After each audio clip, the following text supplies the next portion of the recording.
Most types of weight training, pioneered and developed by bodybuilders over the past several decades, do build muscle. But building the maximum amount of mass and strength possible requires a very specific approach to progressive resistance training and the application of certain leader training principles more than others. There is a specific type of training just for this. While there are leader principles for quality and definition work, there are also leader principles for getting big, massive muscles. In this tape, we will describe the most effective and efficient ways of training for mass and strength and examine which leader principles are most helpful in achieving these goals. We will answer such questions as, what exercises are best for mass training? How much weight do you need to build maximum size? What kind of reps and sets program should you follow? How often should you train? How quickly? How much rest and recuperation do you need? What special training principles should you employ? And what kind of diet is best for getting big and strong?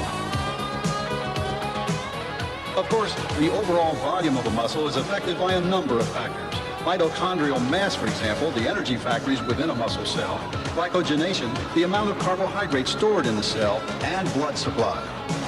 But the most important structure that contributes to muscle size and strength, particularly as far as bodybuilders are concerned, is muscle fiber.